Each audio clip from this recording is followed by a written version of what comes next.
Founded in the last quarter of 2020, YBlockchain has always strived to ease the transition from Web 2 to Web 3 by leveraging the power of community.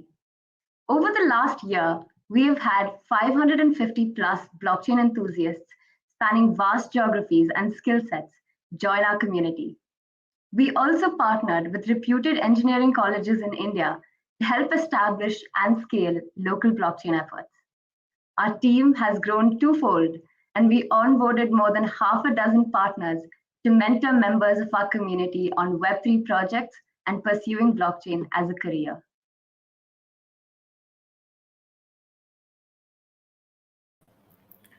The Blockchain Summit is a culmination of the year-long efforts of the team at YBlockchain. Spanning the next 3 days, the Blockchain Summit will have hands-on sessions, webinars by seasoned blockchain professionals, and so much more. All the events in the summit, including the resources curated, are so designed to accommodate individuals in all stages of their learning and development journey. So, irrespective of whether you're just starting or an expert, you will have some invaluable takeaways from the summit. On that note, a hearty welcome to all of you to the Blockchain Summit 2021. We are proud and humbled to partner with Celo, a mobile-first platform that is making financial apps and crypto payments accessible to everyone, and ultimately building a financial system that creates conditions of prosperity for all. Before we begin with our first session for the day, we'd like to let you all know about the crypto giveaway that we are conducting. Over the next 3 days, you will have 20 words appearing on the screen, and you will have to make note of them and report them to us at the end of the summit. Participants who report the maximum number of valid words will also stand a chance to win free crypto giveaway. Don't forget to join our Discord server for further updates and instructions of the giveaway. Good luck. In case you don't have a Twitch account, feel free to use the AMA questions channel in our Discord server to post your questions for the speaker. Now, without any further ado, YBlockchain is incredibly happy to welcome our first speaker, Jason Rodrigues, to the floor on screen to talk to you all about exactly what blockchain is. Jason is a staunch believer in the power of technology and decentralization to create a lasting impact on the world. Jason, the floor is yours. Hey, everybody. Really incredible to be here this Friday morning. Thanks so much to the YBlockchain team for working out this summit and presenting us with the opportunity to speak more to crypto and introduce you guys to why you should be a part of this space. I want to just be sure, is my screen visible? Can you post on the Twitch chat if, perfect, okay. Awesome, so my only objective through the course of this session is to give you a primer to this madness that is crypto right now. And things have been moving at such a fast pace that it can be interesting to actually discover what your why to crypto is. That being said, this is an introductory session. Think of it as a one-on-one between me and you.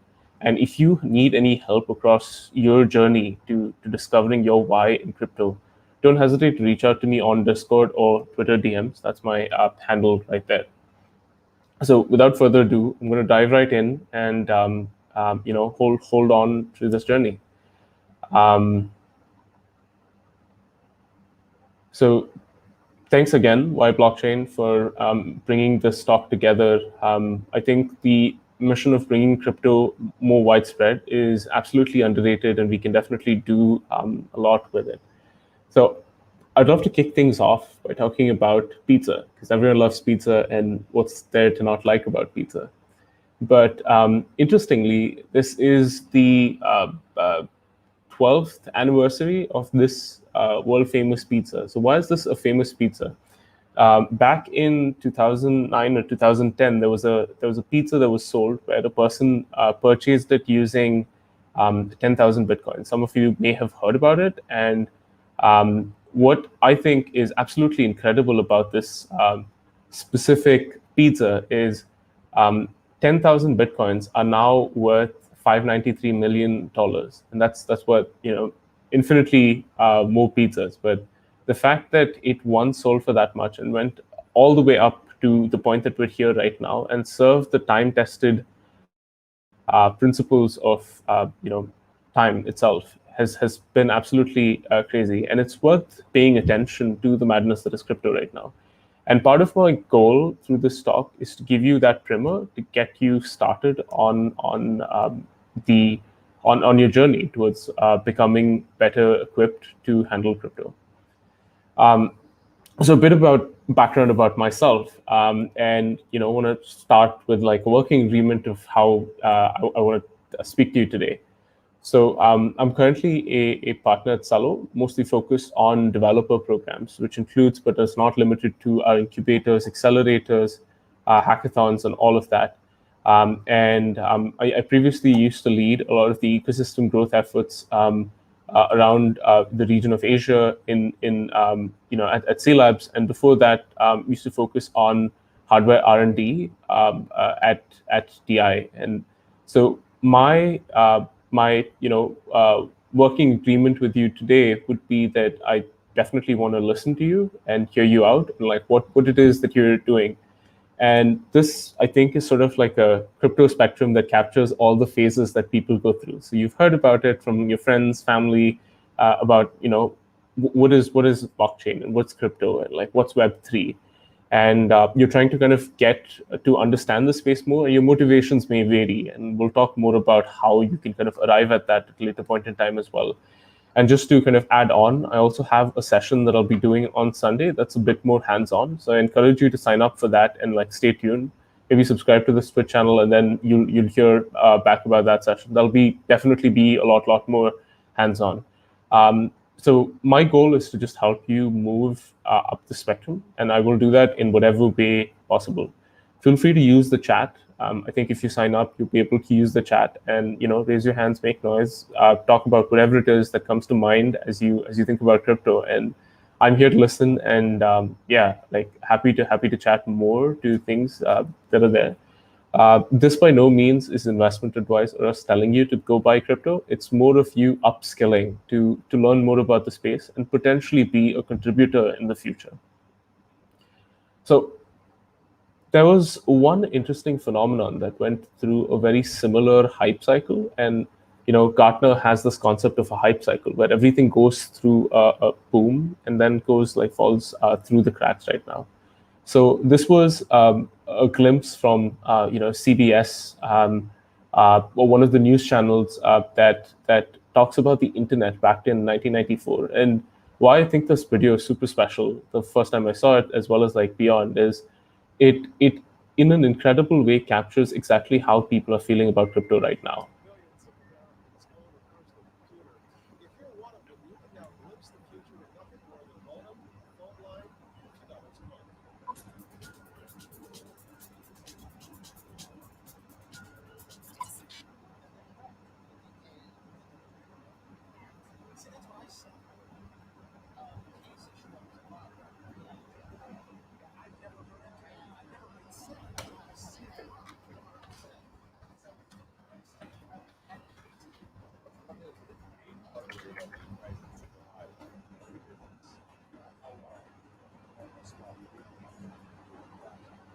So, well, to put things into perspective, what they are talking about here is about how the internet is something, some random innovation that came up. And if you look at top 100 of like the most valuable companies in the world right now, most of them are focused on like building on top of the internet. And it's incredible how much value has been created from it.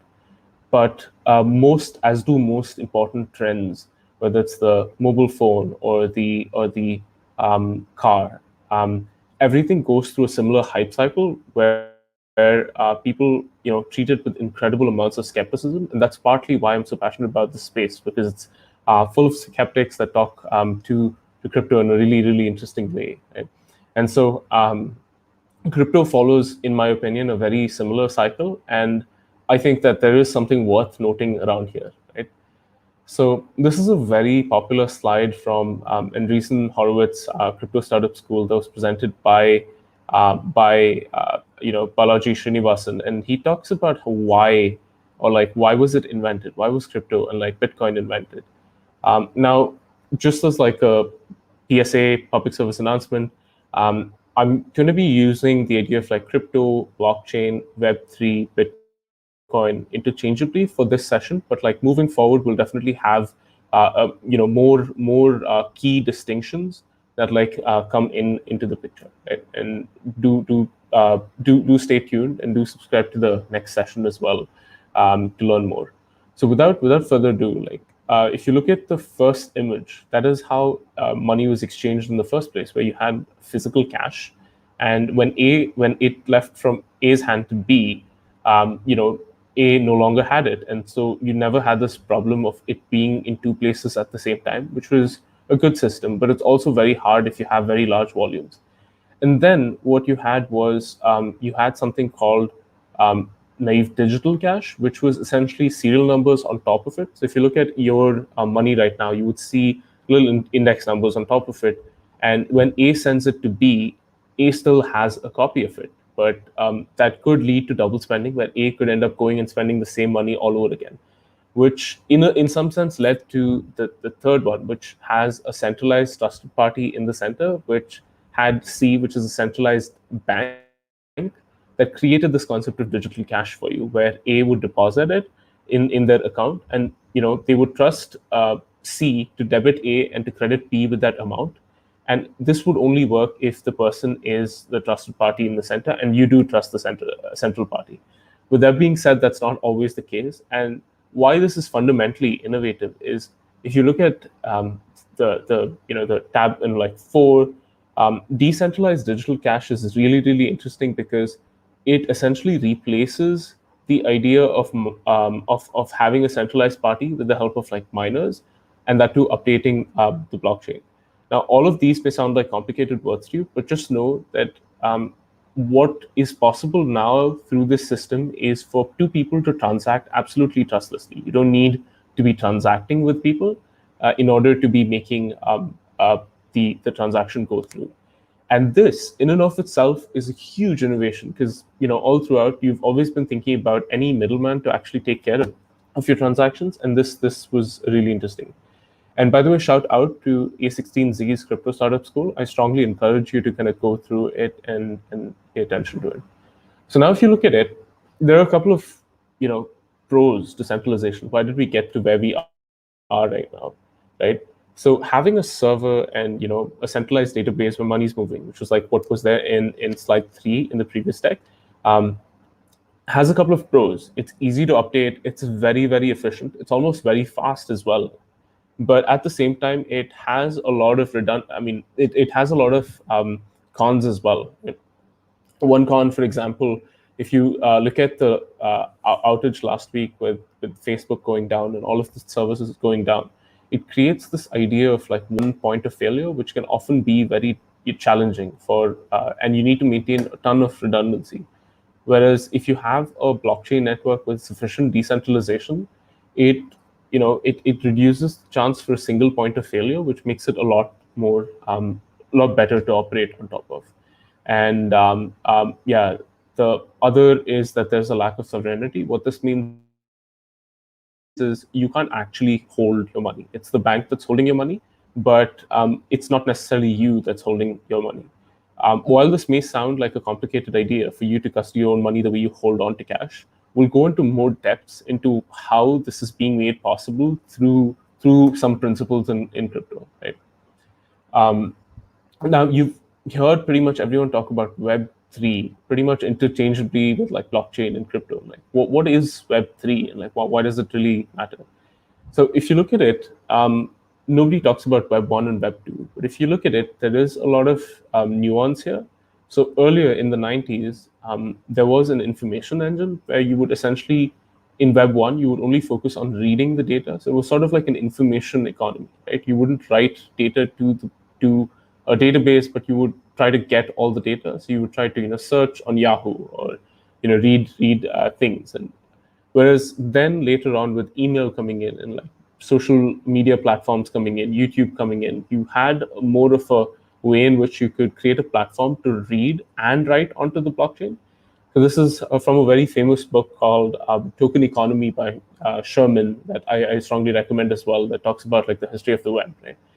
And then like recently we've seen a huge paradigm shift in the economy itself, where we've transitioned to more of a token economy, and people are buying into the idea a lot more, wherein you can transact value through a blockchain on the internet.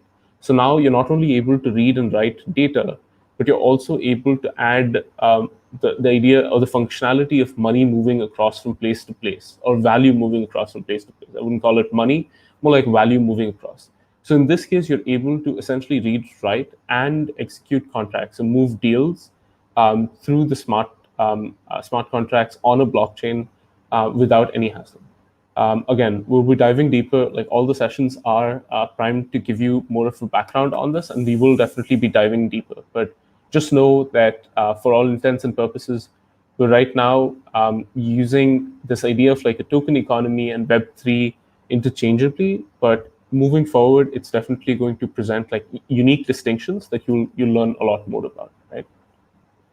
Why is it such a momentous time if like so much skepticism exists around it, and like why is it such a momentous time? So I just pulled up a graph this morning of the amount of value that's locked in crypto right now, and it's crossed upwards of 2.5 trillion, and you know it's constantly growing, and this is like the total market cap of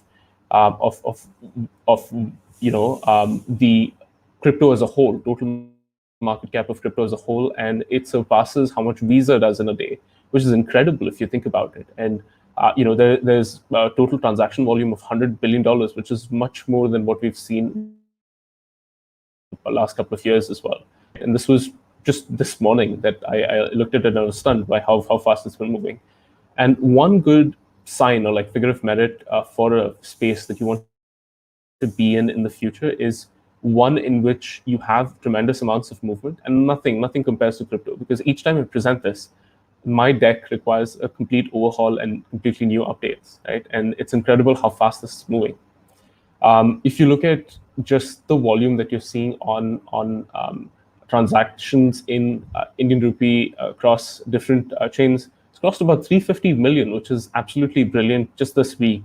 And it's continuing to grow. If you look at this upward trend, most analysts and researchers predict that this is going to grow through the roof. And with all of this going through the roof, one big problem that people are facing is the lack of skilling, and that's reflecting in the market being skewed towards demand more than supply, and which is why it's driving up prices in some sense for people that have the skill. And that is part of the mission that I have personally to educate as many people as possible about the crypto and to get them up to speed with it. Right?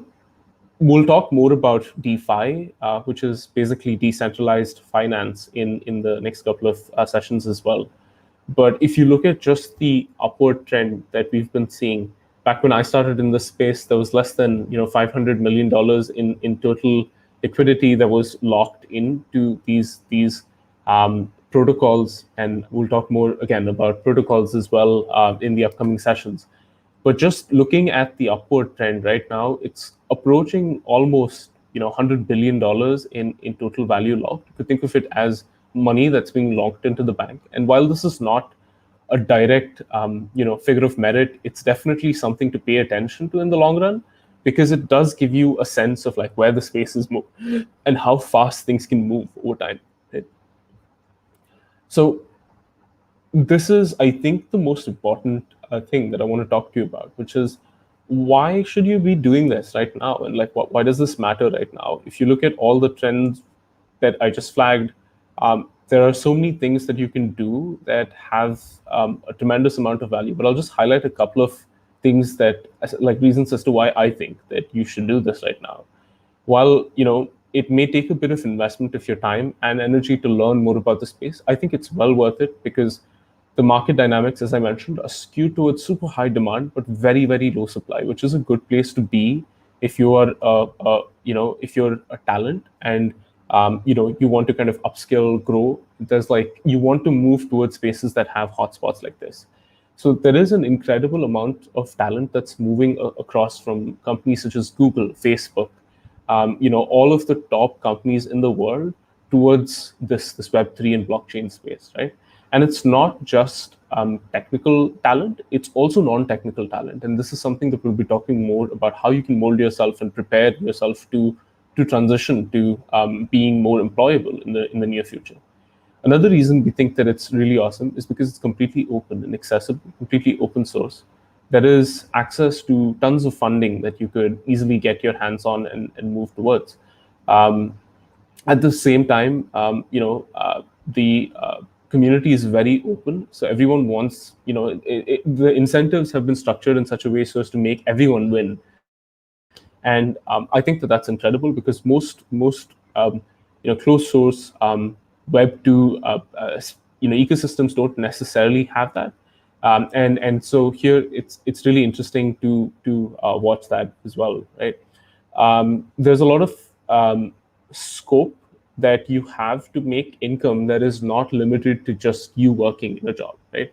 So unlike you getting paid to do a certain job, here in this case, because crypto has so many utilities, you could be staking the crypto to be making more money on top of it. You could be, lending it out on different DeFi protocols and earning interest on top of it. You could be doing so many things. You could be building trading bots. So what I'm getting at is that one idea of talent that you have, or like one idea of notional knowledge that you have of crypto, could lead to so many streams of income that you probably never would have thought of in a traditional sense, that would never have manifested in the right way, right? And currently, unlike a lot of the other areas where the barrier to entry is super high, I think in crypto right now it's very low relative to other, and the baseline qualification that's needed isn't you don't need to have like a doctoral degree or have published papers to actually be doing cutting edge stuff. Right now, everyone is like working towards it, and because the space is so nascent, there's so much scope to do cutting edge work. And most of the jobs are remote first, which I think is awesome, because with the decentralized future, you're going to definitely want to have of working from anywhere, right? So as I'm approaching closer to the end of this talk, and want to give you guys a sense of what's going on. So this is sort of a word cloud, and what ends up happening with crypto is, I think this was a word cloud that was picked up earlier this year, and just in the last 3 months, the level and the pace at which this has moved has been absolutely dizzying. And this word cloud has officially like toppled and like changed and turned. And there's so many things that have been added, turned, updated, removed, all of that, right? And that is the nature of the space right now. And what my sense is that you need certain first principles to be thinking about the space. And those first principles are what would really help to actually understand and appreciate the technology that's involved here, right? So we'll talk more about the fundamentals of a blockchain and like what is happening underneath. But just know that every application or anything that involves the blockchain fundamentally involves 4 layers, right? Like 3 layers. Often the compute layer and the consensus layer are combined. So it starts at the bottom with the consensus layer and goes all the way to the top, which is the UI, where you interact with the application that's running on the blockchain. Now, a lot of this may sound like babble, but hang in there. There's a lot to be learned along the way, and I'm sure that this is going to be an exciting session where you'll pick up quite a bit.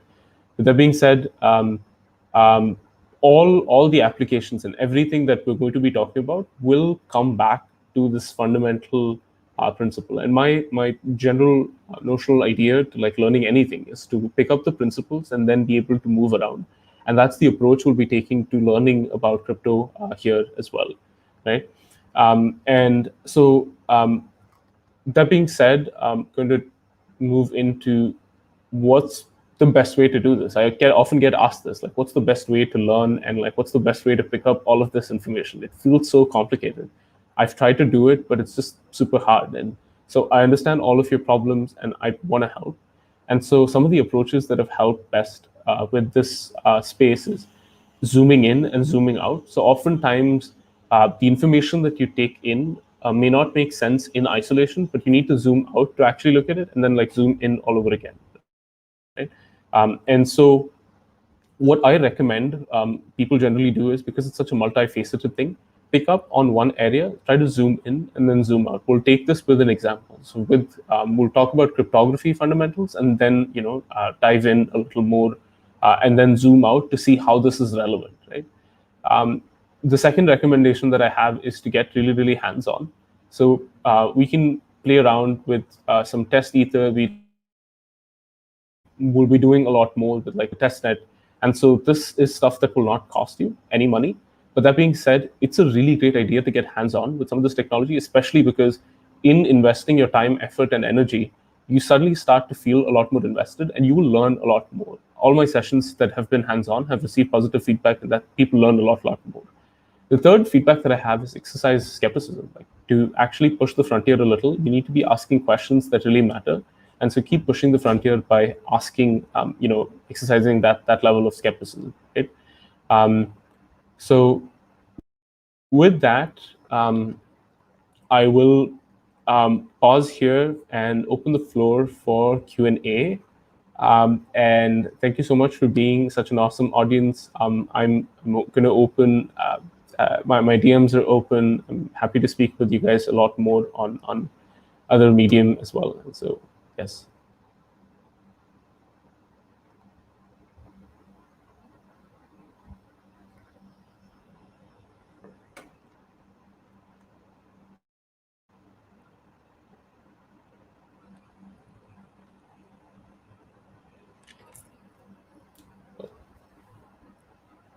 Go for it. If you have feedback for what you're thinking, we'd love to hear it on Twitch. And it's been incredible speaking to some of you guys. And I think YBlockchain team, you guys are doing a phenomenal job in getting all of this talent onboarded to Web3. Really excited to be speaking more about the depths of it.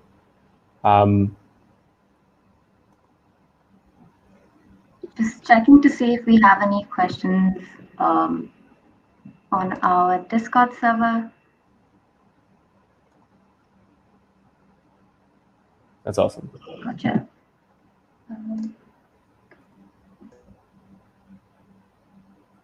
So one question I often get asked is, thank you. Yeah, that's awesome. And like one question I'm often asked is, what are the right resources to like pick up some of the stuff? And been trying to kind of curate some of these resources, and I'll be in touch via email. I would encourage you to sign up with the folks at YBlockchain, and then I can send across those resources. And there's a lot of really great content out there to help you both learn the coding aspects of it as well as the philosophy aspects of it, which I think is multifaceted, right? Good question, Chandrasekhar. What is the consensus layer used for? So let me actually go back to this slide. So at the base layer, you have the consensus layer, which essentially is the layer at which agreement happens, so like consensus happens. So there are various mechanisms through which people arrive at agreement for what exactly has happened, right?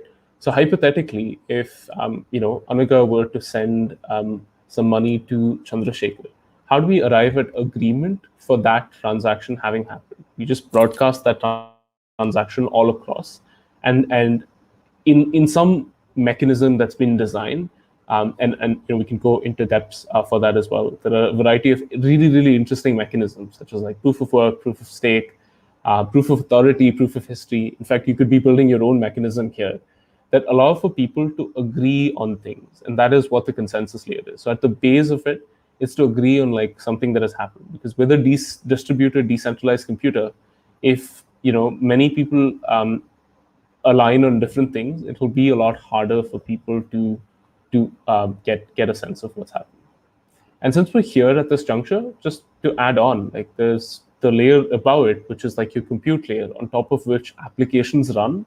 And it's sort of like a virtual machine, a computer where you can load programs and send things to the consensus layer.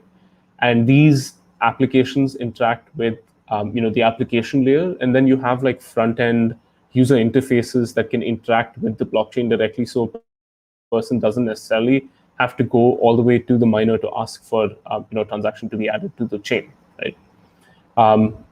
But happy to go into more depth there. Chandrasekhar, good question. Yeah, we have a couple of more questions. So Utkarsh asks, what are the things that one has to learn in order to become a blockchain developer? Okay, so good question.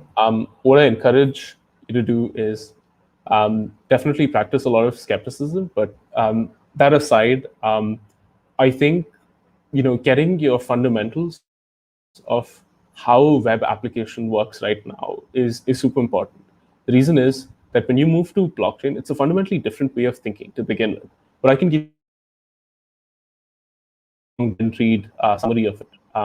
So unlike in traditional applications where you have a traditional server that serves as a backend where databases store the data, here all the data in the new architecture that we're thinking about with blockchains is stored on the blockchain itself. And so in becoming a blockchain developer or a full stack blockchain developer, you would essentially be building those front end user interfaces that I just mentioned, the highest layer that no longer interact with the database. Sometimes they do, but not necessarily always with the database. They would interact with the blockchain itself. And so in some sense, building this interaction engine that's slightly different. And the reason it's different is all the data is open. So a blockchain is fundamentally open. So your ride history on Uber may not be open, but here all the data is open. How you fundamentally think about data is very different. But that being said, it's not complicated. What the resources I recommend to actually becoming better at blockchain development would be to go through crypto zombies for Solidity programming. I think like a lot of use Solidity, and I definitely recommend you pick up a bit of Solidity to get context of it.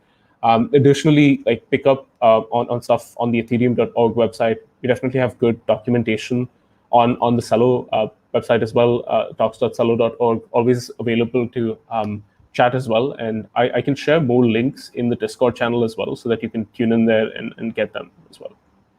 If I can add in, Jason, we're also having a live coding session as part of the summit tomorrow. So Utkarsh, do join in for that. I think you'll find it very informative. We have one more question, right?